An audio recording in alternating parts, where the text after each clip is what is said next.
All right, hello everyone. This is Josh, also known as Yashu. You're just tuning into another edition of the TLOY Talks podcast. You can get this on all platforms: Spotify, Apple Podcasts, YouTube, Patreon, and much more too. Definitely check out Patreon too with the tiers as well too. And yeah, we're just gonna get it started right here. Actually, no. So he's actually one of the main reasons why TLOI became a thing. Like the lens of Yashu, TLOI Talks, and much more too. Jump started my career within the creative arts, like within photography and videography to now. And with him, he runs a very multifaceted media platform that covers a lot of shows, concerts, and much more too.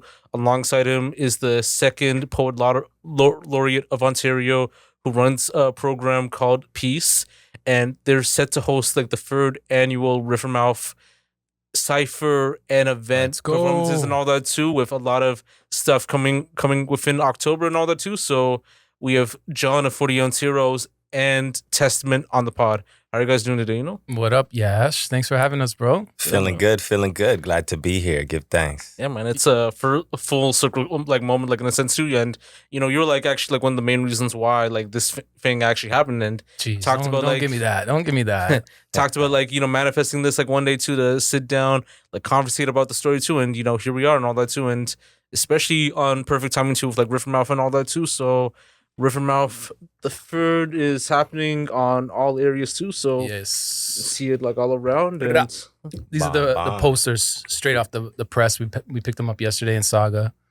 Yeah, sure. One is sort of geared towards the registrations, and one is geared towards the actual event. We can talk a little bit about, but we're taking over October in Saga right now. Love that. We got 6 events for everybody. Okay, we're definitely gonna get into that right now. So, but I want to jumpstart into the very beginning. So, where'd you guys grow up, and what was the environments for you, both at the time? Would you say it was blessed, or was it different? You can go ahead first, brother. Bro, my life was not blessed. But I say that in a sense where it wasn't given to me blessed, but I blessed it myself, if that makes sense. So I grew up in Calgary, Alberta, out west. And when I was growing up, it was it's funny, I think about this today, content making and acting and stuff. I always wanted to be in the entertainment business. And so it was either Vancouver or Toronto for me. And so as an actor, I applied to York. Rachel McAdams was graduating. I'm like, let me just pack the bags, go to Toronto. And I haven't left since. I'm turning 40 this year. So for me, it's always been about the community that's brought me in, because my family life is definitely challenged, I would say. Lost my mom, lost pretty much everybody in my life. So had to go out and make my own family, Had to find the queen, make some little girls, and, we're happy making blessings for other people, blessings factory more so than receiving blessings. Yeah. Shout out good dad gang in the way, with the hat. You know what it is. It's better to give than receive. You know what I'm saying? That's what they say. I feel that from me, For me, I was born in Toronto, lived in Mississauga for a little while, but for about 10 years, I lived in Oakville. Don't know if y'all are familiar with Oakville, but especially when I was there wasn't a lot of people that looked like me, experienced a lot of prejudice, single parent household, in and out, all of that drama. And that's where I got connected with writing. So, similar to yourself, John, we try and make the best of it. But most of my life, I lived in Saga City. So it's Saga City forever and ever. And Saga raised me, and I lived in different areas around Saga, different vibrations. But no matter where I live, I always want to go back to Mississauga. I love Mississauga, not only just the talent and the people that I've met there, but also the space itself. One of my favorite places in the world is called Arundel Park. I love nature, being by the water, in the forest, by the lake, or whatever the case may be. So no matter what was going on, I kind of tried to utilize those things to make my experience whatever it was. And I documented it in rhyme and poetry and stuff like that. All right, say no more. And I mean, the areas that you guys kind of grew up, they weren't big for music as much, but was it a big place, even for the creative scenes at the time too, whether it's photography, videography, or even music, or was it just kind of more bland in a sense? Honestly, I grew up around some of the most talented people I ever met in my life, still to this day, I got to shout out Oakville, my homie, he lives out in Sudbury now, big shout out to UZ, but he was one of the most talented people. He lived across the street from me, and this dude would be like, yo, I'm gonna learn how to play the drums this summer. Nobody saw this guy all summer. Then he's all on the drums. He's the first one that got into making beats, and he used to send his albums to Death Row Records back in the day, and he was always on us yo, write more, do this, do that. So He was one of the talented people. My cousins would always come visit me. And then I came to Saga, whether you're talking about dance, rap, sing, graffiti, visual art, like I feel Saga has so much talent. So to be honest, I grew up around bare talent all the time, for real. Okay. And like as far as like your introduction to the crafts and all that too, because you talked about getting into music and poetry, but like as far as your craft, so like what like introduced you to that, and like the people like in your craft that you guys paid attention to or observed throughout your life that you're like more so like influenced by? Yeah, like honestly, for me, I started writing. You can look it up online. I talk about it all the time. My mom gave me a diary, so it was just writing about the girls I like and things like that. It evolved into a journal, and then I fell in love with poetry. For me, the blank page was a place where I could express myself, and I didn't have to think about barriers, rules, or boundaries. I could just create things. But I didn't think poetry was cool, right? So I kept it on the low. But I really had always been listening to hip hop. And then I fell in love with, lyricism. And then my cousins and we started, I don't know if y'all remember those old school Fisher Price recorders. Yeah. So we would just put that on and we just clown each other. Be like, yo, your girl's ugly and your head's big and y'all beat you at basketball and stuff. But once my friends, as I mentioned, UZ and some others started getting into making beats themselves, that's when we would put on the instrumentals and we just start freestyling, making our own songs and creating these identities through the music. So for me, that was sort of the trajectory where it was just a place to document ideas. But then I was like creating these, I guess, fictional and real stories that kind of took on a life of themselves, Okay, so no more. And John, how about you, man? I mean, growing up in Calgary, I was pretty isolated, just even outside of Calgary still in some of my teenage years. And so I discovered a lot of what I was looking for online. Back in the day, we had like message boards and places where mans would just, you could have text battles back in the day before even people had microphones, right? Yeah. And you'd get in and like one of the biggest things that really left me from that era was, okay, you can go and put your piece up on this message board and get feedback after you've given feedback to other people. After you've actually, contribute back to those other people and say, hey, I like this piece. This is why. Not just good job, bro. Right. Like sort of like constructive criticism. And that really stuck with me to the point today. I'm almost too constructive. Sometimes involuntary. But to find where I am today from a cultural standpoint, it was really like reaching out. Like when I came to Toronto, I didn't know anybody. I was going to York University and I started writing for the Excalibur, York University's like newspaper. Dope. And I used to just hit up every label, any artist in the city, be like, I will review your record, your project, just send it to me. I was like 17, 18. And then, Koch Records is sending me, Cameron's new thing and Wiz Khalifa. I'm like, who's this guy? And you get all the Baby Grand releases. And so I just started like being more of a critique and like a student really of rap and music. All right. And, that's sort of where I started building. I would say the foundations of 40 Ounce Heroes was a long, long time ago, but we started officially in 2013. And with that same kind of ethos of like giving back to the culture, spreading the culture and being like purveyors of that super dopeness. Okay. Like curating it and providing it to people that maybe you didn't know this or creating a dialogue around it too, right? Yeah, that's amazing to hear. And like even with the reviews, was it more like based on the source or like more so based on like double XL? Because like I know they have like a ranking system where it's like the 5 mics or like the XLs, like it was like out of 5. I would just do because like Toronto Star, that was kind of their thing. And now everything was like out of 5. So I met some really awesome people. Like that's where I met Theo 3. He just dropped a Time EP at that moment, and that record to me is still one of the best albums to drop out of Toronto. I met cats like Admiral Crumple. So it's kind of like an underground rap legend, and some people know, some people don't. Message board times, right? Like a lot of people coming up in those days. So I was able to like build people around me, reach out. MySpace was huge. That's where I met Rich Kid back in the day. Was like reaching out to him on MySpace, putting out music, and he actually was one of the producers on my last album that I dropped. Yeah, and we'll definitely like dive deep like more on that too, and like. I mean, like, I guess it kind of helped out like college like radio in a way to where like the reviews like kind of led to like the radio stations like playing this type of music too. So it's amazing. Yeah, well, that was all written. That was all like in the newspapers. Oh, true. Old school. All right, man. So Test, I want to talk more about your organization like piece. So like, how did that come about? And working on it like full time and all that. Yeah, man. So, first of all, peace stands for people everywhere actually coexisting equally. I can't take credit for the acronym. It's actually one of my good friends. Shout out to Rasul and Nilla, the Peace family. So, like, Peace. me and my boy were sitting around a table eating some food, and he turns to me and he says, Tess, can I share some new lyrics with you? I said, my guy, I love your lyrics. Please go ahead. And here's what he said. His name is Russell King. He said, I'm a king. So understand my dream before you speak to me. People everywhere actually coexisting equally. And when he said that, he was trying to continue with his rhyme, and I totally cut him off. I was like, family.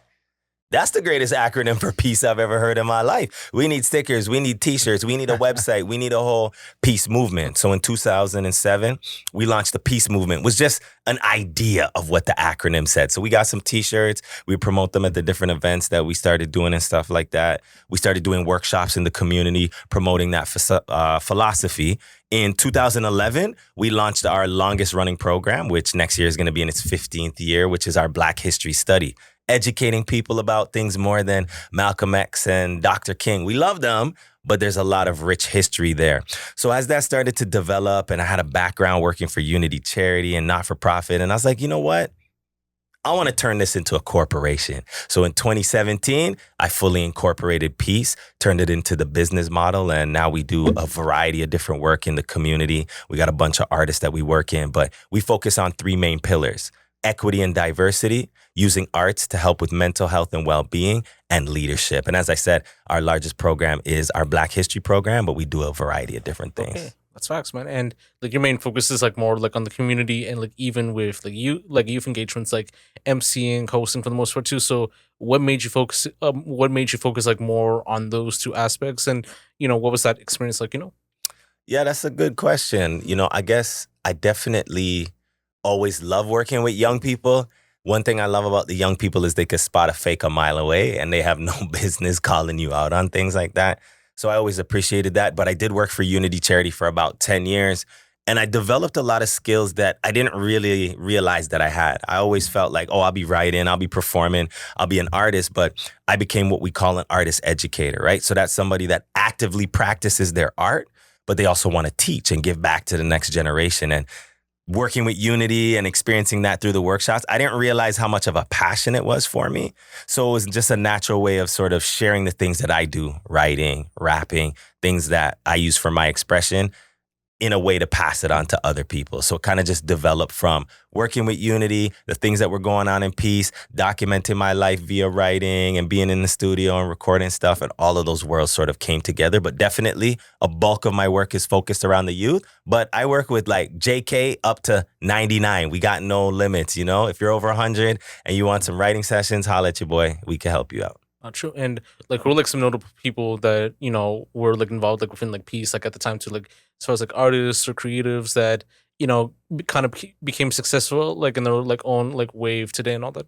Yeah, so like I said, shout out Rasul, Nilla, myself. We're sort of like the core of the Peace family.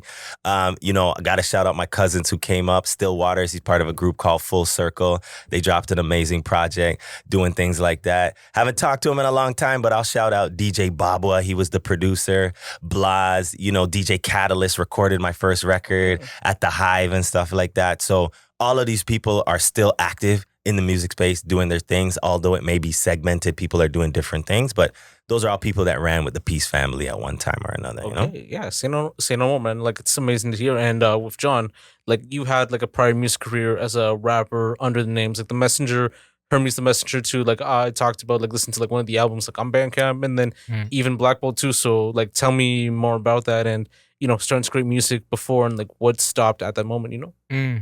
I don't think I ever stopped. That's it's interesting, right? Like when you're an artist, and at the last time I dropped a project was 2014. So it's over 10 years, like irrelevant to a lot of people. But as an artist, and I bring this question up to a lot of people lately because I'm thinking about it. It's like, what's the difference between art and content, right? And like, what is the purpose of both of them? So as an artist, which I qualify myself as, I didn't see a need to create content, right? I'd rather create art. That's sort of where I was like, I'm not moving the needle, as they say, right? So, when I started making music, for me, it was a way to express. It was a way for me. I wasn't connecting with the theater community that I was a part of. I love writing, love performing, but wasn't, connecting. So found music that way, writing poetry, same sort of, keeping a journal, writing down thoughts, documenting things in your own unique way. And then I had the opportunity to actually step in a studio with a producer by the name of Johan Francois from France. He was here. And it was girl. We had some like late night sessions in the studio. He helped me produce my first record, and it was sort of like a bug, like you get stuck with it. This was pre-Spotify, it wasn't easy to get your things out there. So I was calling HMV stores, getting my CD, beside Method Man CD in the stores and stuff, So different kind of struggle when you're an artist trying to get out there, and shows were the main thing. But as you grow older, as you sort of refine what you want to put out there as an artist, I just feel like I'm crystallizing a final project that's coming together. But yeah, I mean, as far as me as a rapper, I don't see a need for it. I think I have a lot of amazing rappers around me that was how 40 Ounce Heroes was born, was bigging up and creating a platform for all these people around me, right? So when there's a chance, like all my boys, like Phil, shout out Jesse, everybody, they're always like, when are we going to promote your show? When are you going to be up there? And I'm just like, well, I don't need it right now, but I do see it coming. And like, I am working on a project with, I've got production already from AAA, who's a Juno award-winning producer for Maestro and some other cats, awesome sounds. But it's not done and I'm not happy, so it's not out, And okay.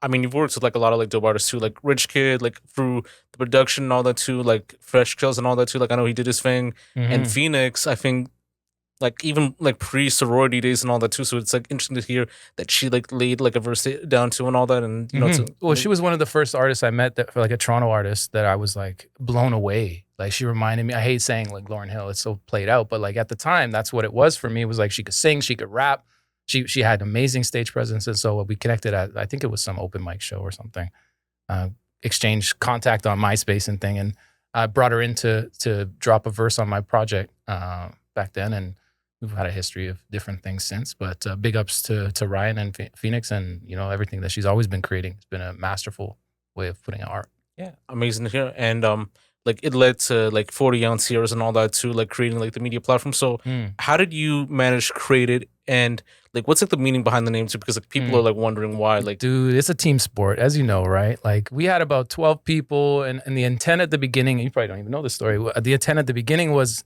we wanted to create a blog. Like it was blog times, pigeons and planes, and two dope boys and that type of era, right? Toronto didn't have that at the time, so we wanted to create that. And so we had, it was like a 12, 13 person committee. We all came together. You're doing fashion, you're doing girls, you're doing music. Like we all sort of had our editorial, capabilities. That was a lot of work, right? Pre-monetization, pre-YouTube, pre a lot of things. We learned a lot, and we created a big network from that. And we realized, I think what we want to do here is, as opposed to just be chasing things and reporting on like what's the latest and greatest, is why not create those things, right? And allow a space for those artists to be part of that same kind of platform and machine that sometimes they wouldn't. Artists like Fresh Kills, like Rel McCoy, like Rich Kid, all these guys that have been working in the city, doing a lot of things, and some of them have acclaim, but there isn't really a place for them to be seen and discovered, right? So I think that's the ultimate goal with 40 Ounce. Is to sort of document and be the space that's like, you could find, all the different artists that you think you're into, or that you might discover from a Canadian perspective specifically, but not exclusively, I don't think. Yeah, pretty much. Because it jump-started like a lot of careers too, with Sad Boy, with Claremont the Second too, like the sorority and all that. And like, it gave a name for like a lot of these artists, like in a way too. And like it had like a lot of viral videos too. The Moji performance, the Smoke Dog performance, like rest in peace. Like yeah, man. You're going through the catalog. A lot of concerts we've been doing that. Yeah, like it had like, I think almost like a lot of like millions of like views and all that too. And like you could definitely see like the expression and angles on how it showcased like everything. So, and like we'll definitely like dive deep. Well, we were attracting people like you, people like Charlie Villiget, like different people that have been a part of the community to come and capture shows, what I mean? Like be in the room and be like, other people need to see this. Let me do my best to take a picture, take a video, and post it, right? Yeah, man, exactly. And like even like focusing more on like video and content creating. So like what made you decide on doing that, and even working with like creators that play first? Because I know that's like more of like Phil's thing and like all the other people as well too. So Creators at Play was founded by Phil and myself. So Oh, really? we started the organization together. I was going through some financial things at the time. And so I separated myself from the organization on paper, but that's always been sort of us coming together, doing creative services for the community, right?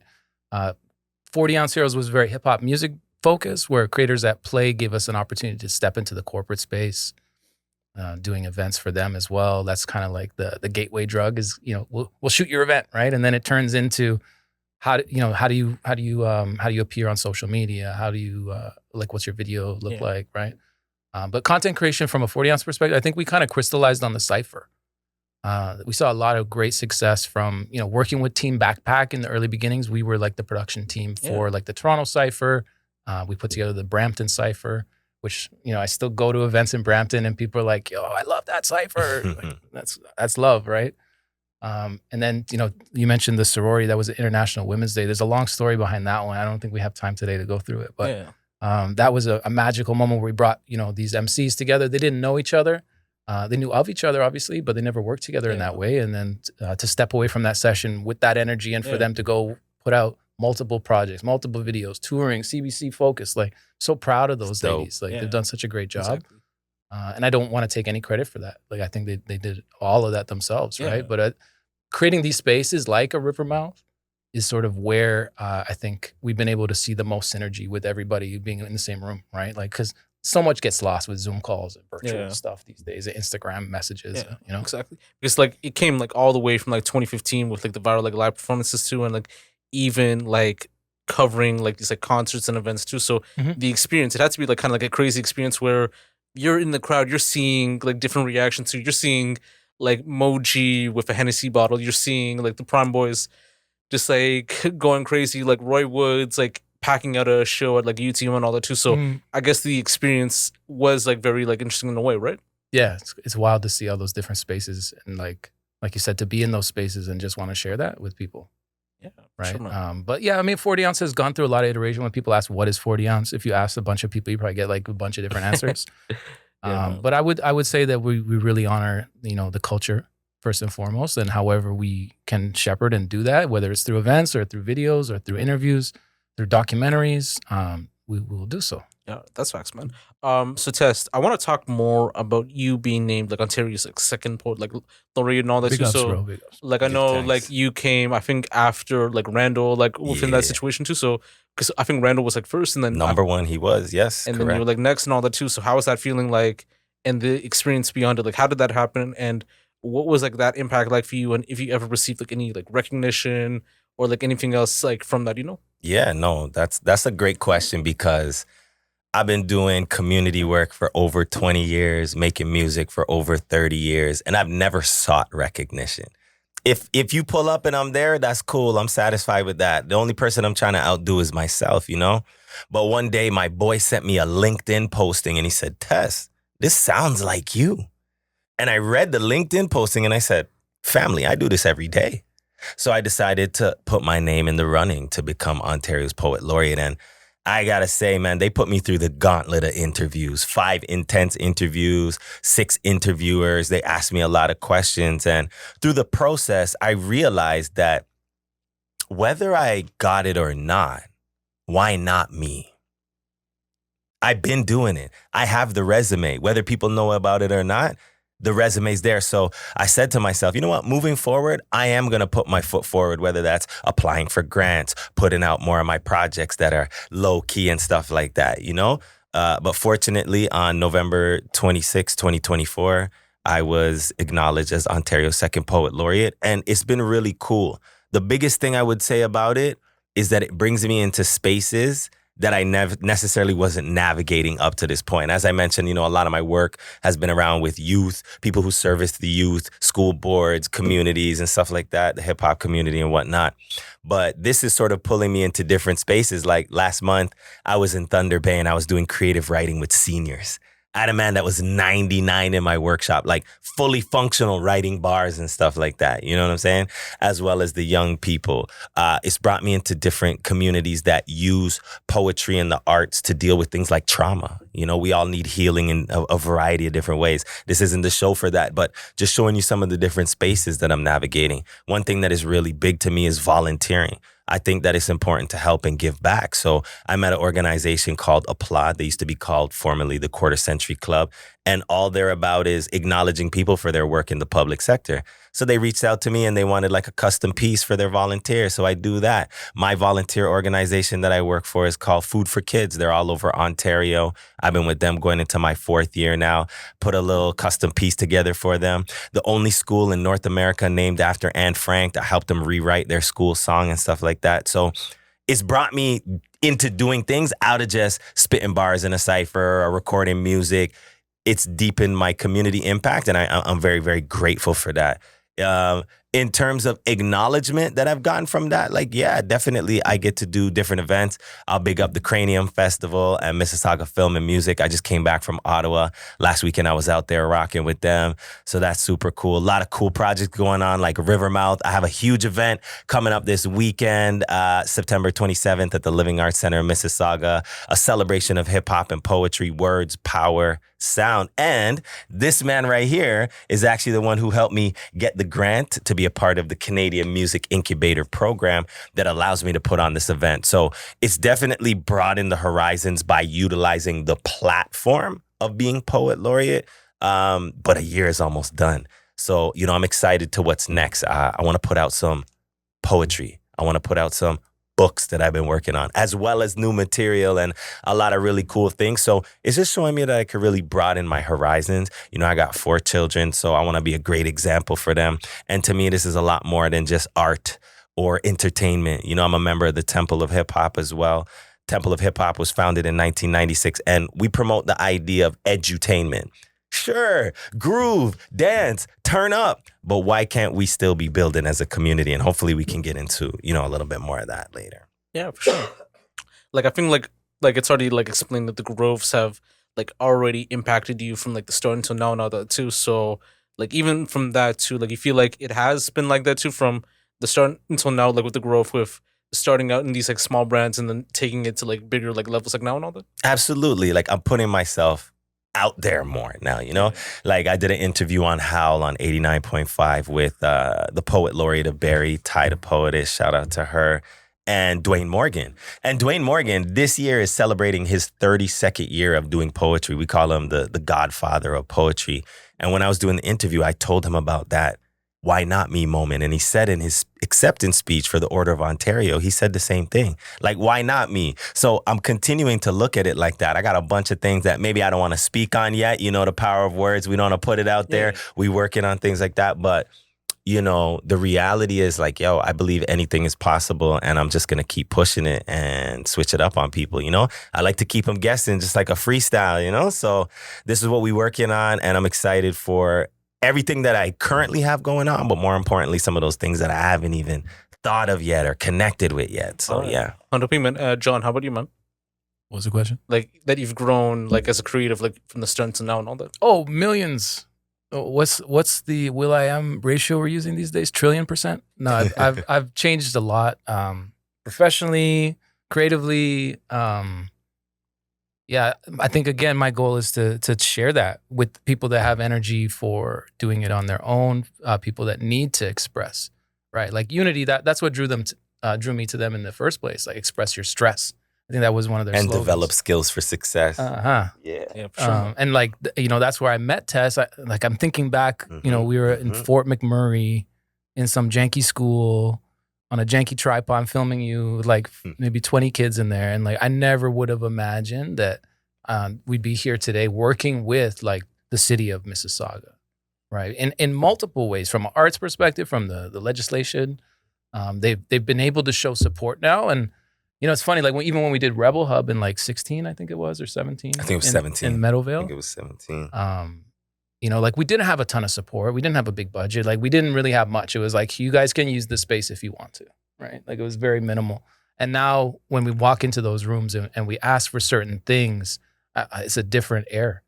I feel like there's a little bit more respect because we show accountability, right? And if that's one thing I can just share to anybody out there that's listening, like if you say you're gonna do something, do it. That's what it starts with, right? And I think like that's why I show a lot of respect to you and everything you do, Yash, because like you've been doing it and you show up every time, right? And you show growth, and you've been like from taking photos to now this. You know, I think I was asking you this earlier, like what's the next evolution for you? And then you don't have to answer that now, but I think like we should all challenge ourselves in those ways. Right? Love that. Exactly. Like we'll definitely like speak more on that soon. Like, I'm talking like real philosophical. I need a couple shots of something we can chill out here. It's like middle of the day. Yeah, pretty much. Yeah, my boss isn't watching. Yeah. Like for me, like I'm still like thinking about it too, because anything can happen next, and you want to like stay tuned on that as well too. So whatever that happens, like stay tuned, like find out about the next plan. No, but this is a special moment because we're talking about like Rivermouth and all that too. So to speak more on the third annual like Rivermouth like concert series too, because the last two ones were like amazing to see, even from like Rec Room, like Square One and all that too, to even taking it to the schools and all that too. So like tell me more about that and how it's different from like previous years, and like even you two working together like to make this work, you know? Well, I'll start it off like where it came from, because I this was an idea that I started looking at grants and was just like, well, there's money out there, right? I think as a lot of artists, you look out there and you're like, well, like they're giving money, and like why not me? So it started as like, how can we celebrate hip hop in Mississauga? There's a grant for $1,200, $1,200, not a lot, right? We can take that money and do something. And so I went to the drawing board. I was like, well, you know, 40 Ounce Heroes has been really successful with ciphers. We've done ciphers in Winnipeg for the Northern Touch Festival. Like we've sort of, that's been the staple thing. So I'm like, why not create an event around that? And so bring artists together to create an original piece of work on stage. And then, you know, it sort of grew from that. Like that's all it really was at the beginning, was like hollering at certain rappers and being like, you down? Hollering at G. Shout out to G from Saga as a producer. He also rapped in the cypher too in their first year. He's showing off. And, you know, it was just like a showcase event, one-day event. Bang, done. Next year, grants opened up. There was some more. Again, once you start getting those looks, you have to deliver, right? And so we like, okay, how do we grow it? Why not have auditions this year? Why not open it up, right? And so we had 3 events in total last year. One of them was at the Cineplex Junction, Aaron Mills, where we had some showcases. We had Rich Kid performing. We had a panel sort of on the future, past, present, future of Mississauga hip hop and culture. I think that's awesome. It's on YouTube if you want to watch the whole thing. Yeah, that was dope. That was a really cool moment with like Rich, you, Demetrius, a lot of different like energy. For young cats that don't know Saga, it's a good way to just like get a quick catch up. So yeah, and then we also did an event in the Malton Youth Hub space. It was recommended by Mississauga Arts Council. Shout out Mike Douglas, Susan, and the team. And so we met friends there. Like, I know you. This guy, shout out Franz Thomas. He runs the Malton Youth Hub. He's been in the community forever. And he is a steward of the community in every sense. He tries to do his best by everybody, which is amazing. So he loved working with us, and he was like, you guys, more than welcome to come into the space anytime. And so we've created programming throughout the year. We did like a Malton Jam. You've been in there like few 2 months times, ago. you know, yeah, like the kids love us out there because we're bringing fresh energy. There's no judgment, and we're giving them a chance to express themselves. And so this year it was like, okay, Mac came with a little bigger budget. Mississauga Arts Council was like, what can you do with that? We're like, well, how about this? And you know, leaning on Testament's experience in the workshops and working with youth specifically, we built out a 4-week workshop program. So it's taking place throughout the month of October in the Malton Youth Hub for youth age 12 to 18. There'll be wiggle room if you're 11, you're watching this, jump in. But yeah, so we're going to be taking these youth through a journey, bringing in artists every week. People like Rich Kid, people like Madera, people like Run and Gun, J. O'Mears and Heavy G. All the Saga artists that have been through it, they've seen some of the challenges. They're going to come in and sort of, you know, give a little kickstart to these youth. Yeah. And then by the end of it, we're hoping that be a brave 4 or 5 of them that want to step on the main stage and perform, you know, alongside our headliners, Junior T and Testament's going to be touching our stage as well. So that's the Coles notes. I mean, you know, where it's going from there, I don't know. But this year we got 6 events. I like I mentioned earlier, it's my birthday this year, 40th birthday, 40 Ounce Heroes. I don't ask for much for my birthday, but just come out and roast me. How about that? We're doing a comedy show in Port Credit October 15th. So, Yash, I hope you're there. True. But yeah, it's going to be a month of workshops, shows, celebrations with youth. And then our main event is on October 25th inside Rec Room. We're giving out $500 to the top rapper in the cypher too. So Yup. we're not doing open auditions this year, but we have done our reaching around to the community and got good representation. Yeah, for sure, man. And like for Mississauga, like do you think like even events like these like shed light like on the scene too? Because you have the OGs like Junior, like Rich Kid and all that too, and then you have like others like Madeira and like I think like I know like some aren't even from Saga too, like Pudge God and I think Master Inferno and all that too. But like I feel like in that sense too, do you think like it kind of gives like people that incentive to see like how Mississauga is like this like big like incubator for like music for the most part? I agree. Absolutely. And like John and the 40 ounce team, they do such a good job of like connecting those dots. John's always telling me about some young artists that I need to be checking for and stuff like that because, as I mentioned before, like I'm not really in it like that. I kind of just focus on what it is that I do. But I always thought Saga had talent. And I think this is a great platform to not only help build their skills, but also, to your point, create a platform where they could use as a launching pad, add something to the toolkit, put it on the resume and keep it moving. You know what I'm saying? Yeah. And connecting, like even in the poster, right? Like this is something we started doing. I can't take full credit for it, but we started doing it at our events where everybody that was on the bill or was part of it, grab a Sharpie and tag up the poster, right? So we got, everybody that was involved, this is a representation of that, right? This was year one. So all the graphic design is done by myself and the help of our AI overloads a little bit. I can't lie about that, but I do use it in a way where I'll bust you down if you try to challenge me. But yeah, so this was the first artwork. And then behind Test over here, we have our second. The framed signed version is sitting inside the Mississauga Arts Council office, but I brought a little stand in. And then we got our art for this year, kind of going with like a conspiracy theme, right? Ooh. Rap is a mystery to a lot of people, right? I think in the last 2 years with, the big beef situation and the magnifying glass on bars, I see a lot of music critics out there analyzing this word means this and this. So I think it really is, it's perfect timing for this kind of feeling where we can bring it into the kids. We're not going to be out in the field rapping necessarily, but just a visual representation of like the mystery behind the bars and how do you tell your story, right? Yeah, exactly. The truth is out there, as they say, like X-Files, right? And I love that because like that field where it is in Malton, it's also a visual representation of the community that we'll be working in. You know what I'm saying? So yeah, if you know, you know, right? Yeah, I love that. Exactly. Yeah, for sure, man. And like I do definitely see it like becoming like a big thing within like the next coming years too. Like, like if like it's still like continues on like too and all that, like I definitely see like a lot of people like AR Paisley and like Nana Goody and like all those like other people like tapping as well too, because like Mississauga, like they're tapped in together like regardless like, when it comes to music and everything else too. Like even I went to a Junior T concert like I think some years back, like 2021, and I managed to see like Nana Goody there and all that too. So you never know who's gonna be in these like scenes and at these events too, where Saga's like represented like fully and all that too. So it's amazing to see and all that. Yeah, I think Saga, and I'm speaking as an outsider, forgive me, but I mean I've also lived in Saga for a while, and I live adjacent to Mississauga currently in Etobicoke. Saga lacks the infrastructure. Correct. There's no venues. Well, there's a few, but it doesn't. Limited venues. Limited venues, and also limited perspective on the music from those promoters sometimes in those spaces where they don't even consider you. But Agreed. That's one thing. The sheer space of Mississauga is the other thing. If you don't drive, like good luck, right? It's a struggle.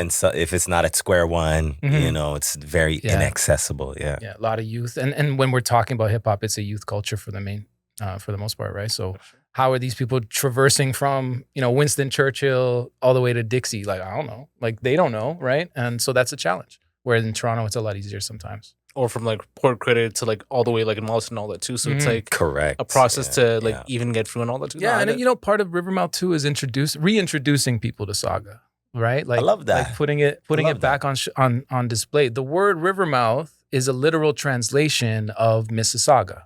So Mississauga is the Anishinaabe word for river mouth, or a sort of variation of that. Yeah. Where all the rivers meets the mouth or something. Forgive my ignorance on that. I should know that. But we took that and we owned it, right? It was perfect for rap. It was perfect. We even have Beatbox Canada involved. Scott Jackson is going to be performing at our final showcase as well, ripping down the stage. Canadian beatbox legend. Shout out to Philly and the whole team as well. Cool. Want to shout out everybody else that's been a part of this one too. Like the Remix Project came on with Rich Kid. Our final day in the Malton space is going to be a big youth celebration. We have 6 artists from the Remix Project program coming in to perform and do like a panel discussion with Rich. Okay.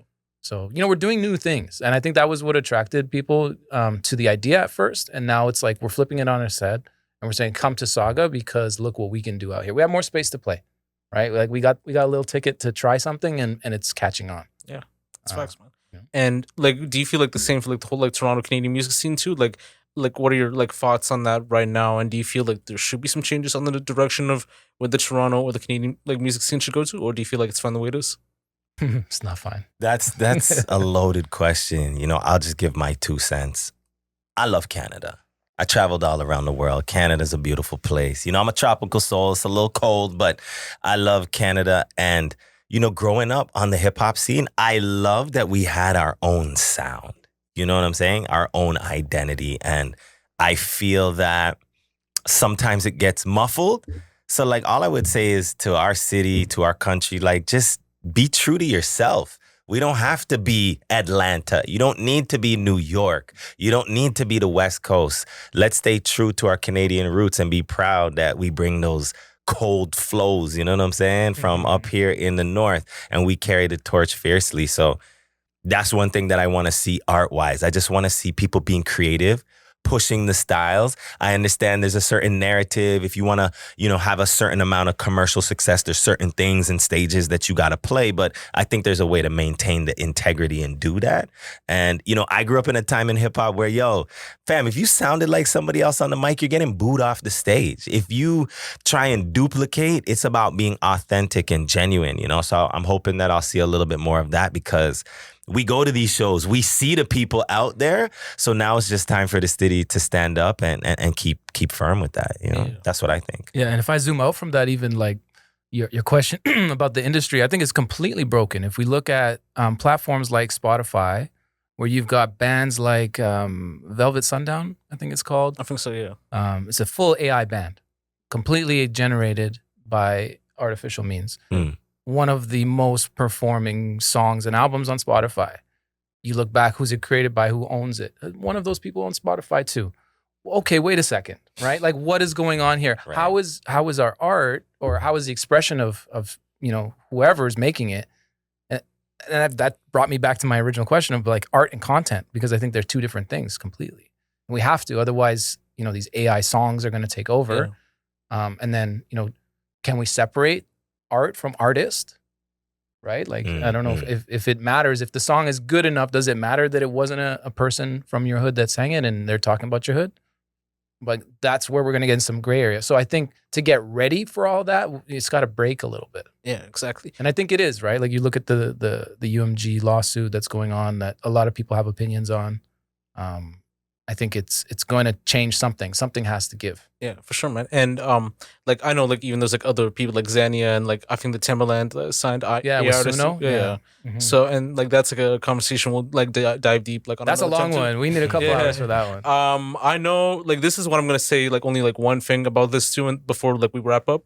But we do gotta bully like the people that do come to the city to do shows like in a way too, to kind of get that opportunity too, because I know we talked with, like Jovi about this like on the last podcast that's gonna drop soon too, because like you see like how in New York and in California where like these like artists perform, but like they only get the local artists to kind of open up for like that big artist like coming to that city and all that too. Right. Like it has to be for Toronto like one way or like another two where there has to be like an open ground where it's just like one of that headliners like performing and like maybe like 5 or 6 like Toronto artists like opening up and all that too, because for them to not allow them in these like scenes and at these events too, like it is like kind of crazy too, because it's like you're kind of like not shitting like a light like on the Toronto like sound in a way when you're coming to that city too, because in New York and Cali like they do it like no problem, like they just like bully to get in the way, but like I think with us we do have to kind of like stand up in a way to even take in these like opportunities and like spaces as well too. So Yeah, and you also look at like what is being made, right? Like, well, a lot of artists, I kind of lost my train of thought here, sorry, but a lot of artists, you know, they wait for those opportunities. They look for those looks. They rap so that they can be a rapper. One of the best things that I ever did as a rapper was pick up a camera. It helped me not only be able to capture my own shows and do certain things that, you know, before some smartphones and stuff, right. But it helped me deliver something to someone else that I can be critical about, right? And I can say, here's what you look like on stage. Maybe you shouldn't bite your lip as much, or hey, your shirt looks funny, or hey, this song really worked. The crowd really liked this. Like, you should do more of it, or you know what I mean? Like a coach watching a game back, right? Yeah. So game footage. The idea of stepping out of your comfort zone, for me, I wasn't a video guy before that, but I realized that I had a lot to value from it, and others did too, right? And so as a rapper, I would challenge every rapper, like, look at yourself as a business, right? And if you are Amazon, your distribution warehouse is full. What's on those shelves? Like, what is it? What are you selling? Like, are you selling songs? Because you're not going to make it, right? Unfortunately, like if you're setting yourself up to make, you know, even $2,000 or $3,000 a month off of streaming platforms, you're not setting yourself up for success. Unfortunately, like, that's not going to be a way for you to get out the hood and provide for yourself. Like, you really have to be a little bit more tactful. And I even like listening to the way that Test approach the community with this. Rapping is a skill. It's a gift, right? It's a practice, but it also augments what you're doing to make it even stronger, right? If that's all you do, then you're sort of limiting yourself. So I don't know if I'm kind of like diatribing myself out of this, but the thing I really want to anybody listening, and especially in the Canadian scene, you know, to Tessa's point, be original, be you. Try to provide value. Yeah, exactly. Whether it's through your music, like some people do a really good job of that. Like shout out to Shad. Like some of these artists have been doing it for a very long time. Like anytime I drop the needle on anything he does, I'm like, wow, makes me think or makes me smile. It gives me something. Yeah. So if you're an artist, what are you giving with your music? Yeah, exactly. Because if you're not even thinking about that, that's fine. Like you can put out music, and some people it'll resonate with them and they'll connect. But if you're trying to make a career, I think you do have to like sort of take that extra lens, you know? Yeah, for sure. The lens of Yashu. Yeah, exactly. You know, to be creative, like in its way, and to take it on like a higher form, like in the sense to like, I definitely like want to add that. Yeah, like if you want to be professional, then be professional. Act as if, right? Pretty much, man. And I know we're gonna like close off right now. So do you have any closing remarks before we get into like the freestyle for a bit? I just want to cap off anything here with the Rivermouth stuff. Visit rivermouth.ca if anybody wants to get more information about our events. Everything is free except for my birthday party, because I'm like that. No, because I got to pay for the comedians and things. Shout out Big Norm. We got Nick Reynoldson. We got Mo Ismail. We're going to have a fun night. It's only $5 ticket, so chill. But everything else is free, and you can RSVP on the websites, Eventbrite. We'd love to see you out there. If you have kids that are interested in learning a little bit more about rap from some of the top talent that we have available Canada-wide here in our city, register. rivermouth.ca/registration. See you there. Okay, that's Westman. And I know you want to do like a little bit of a freestyle for a bit too. Okay. So this is hot off the press. June's just sent me this morning. So one thing we like to do for Rivermouth is whoever's the headliner, I want them, typically their producer, I would have them also produce the cypher. And so I put it to June's, and he was like, say less. Like, here you go. How many guys? How long you want it? Like, he was ready. So I just got the beat today. Testa's never heard it. And I was going to, kind of like, do a little debut for the people to. Let's get it. Absolutely. Just want to shout out my event again this weekend, Living Arts Center, a celebration of hip hop and poetry, words, power, sound, 8 p.m. We would love to see you there. Absolutely pull up. I got Britta B gonna be in the house. We got Randell's gonna be in the house. We got Killer Beats. We got J. Omer's and more. Once again, that's all going down on Saturday, September 27th inside the Living Arts Center. Definitely come check it out. You want more info? Just look me up at Testament Peace on all platforms. Give thanks. The king. Yeah. Okay. So, Yash, you've been at a couple of our events. Yeah. I seen you rap. All right. You gonna join us? Sure, I would try. All right. You want to kick it off? Okay. Yeah, it's King Yashu, like a vacuum. I rap so hard like a demo erection. Hey, man, I'm in the club, getting bottles in your motherfucking section. Hey, you gotta hear me. Don't think close, pay attention. Like I know what. Let me start it off. I'm saying like higher than blessings. I be coming off of the top, what of a question, but more like punctuation for the less when I got a equational sort of perspective, like who's ratioing who's coming for who. I be slipping off the beat, can you turn up a little too? Little DBs in my headphones is nice, and then I come in with rice, and then I spray it at your wedding, boo. Damn, it don't matter cause it's Black Bolt in the place where it's Big John in the face, and you say it like a clock ticking when we come in the race. Everything you left, everything's the plates. I'm spinning them, yeah. We out here getting real reckless with my man with the nice necklace. I'm talking Mr. Big Damn Testes. Yeah. River Mouth Part 3. River Mouth Part 3. River Mouth Part 3. Let's go. River Mouth Part 3 party. I do this all the time, not just hardly. They can't stop me. I'm modern day Black Panther. Represent like Allen Iverson. I be the answer. What you thought? I'm just here to enhance ya, not just to see exotic dancer. I move around the prancer. Yo, I'm coming with it, athletic in my style. They can never stop it cause I'm so versatile. Since a little child, I've been writing it down. So yo, I'm taking it around and circulate your town. Saga City forever, though born in the dot. Gotta let them know, hip-hop, we shall not stop. 1996 was when the tempo was founded. We keep on beating it down, they getting confounded. Like you was standing on water, now you just drowning. What you gonna say, cause the flow is astounded. Yo, River Mouth 3. Okay. Yeah. A little bit of a beat right there too. It's amazing to hear and all that too. Like I had a little bit of bars in a way too, but I was a little bit unprepared like on that too. That's hip hop though. bro. That's how Pretty it works, right? You Pretty just much, gotta be ready yeah, in a we Came in moment. with the beat, and you're like, what beat? Huh? Wait, who? Like, yep, I we're was doing it not- today, like, Yash. We're doing it today. Yeah, you might hear some more bars from me soon. Like if it's either that or like another way, so. If you come out to Okay. Rivermouth 3, October 25th, Rec Room, we have our open mic at the end of our night. Yes, That's a 40 yes. ounce favorite. You probably see Yash touching. You'll see Tess for sure. Absolutely. Yeah, exactly. You won't see me. Yeah, we'll This see is you. a- We'll this get is you a- up there, you know. text- We'll get your daughters to be like, Daddy, we want to some bars, yeah, man. yeah, You get wifey to give you a little nudge, you know what I'm saying? I also want to shout out Brian who hooked up the jersey. This was like Last year. This is a nice little treat, man. Custom like, thing. Custom, like the last name, a little 40 ounce thing. Like That was a nice gift. one of the right there. nicest things anyone. Yo, Brian, pull up with one for Tess this year. He's not working there anymore. But yeah. I don't want to say thank you to everybody that's ever been a part of the first years to now and as we move forward. If anyone's looking at volunteering, hit me up. You can find us at 40 Ounce Heroes, HEROES. All right. Say no more, man. Yo, John, Testament, still having you guys on and to like even having like this like full circle moment from like even the first like Rivermouth, like where we all like linked up to like now and all that. And even for now, like for the third one, it's gonna be blessed either way, but we'll definitely have you back on too to even like speak more on like some other stuff too and all, and whether like it's like Happens, next man. year or the year after, we'll figure it out, man. But yo, this is Josh, also known as Yashu, another episode of TLOY Talks podcast.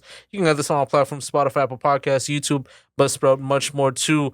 Definitely check out like the events coming up in October for Rivermouth and all that too, and for the hip hop event too at the Living Arts Center. Get your tickets for like one of the events too for the comedy roast, and then also for the other event at See Living you Arts out Center and there. all that too. So definitely check those out. Yeah. And yo, this is Josh, also known as Yashu with John and Testament Give Rivermouth thanks. 40 on 0 signing off.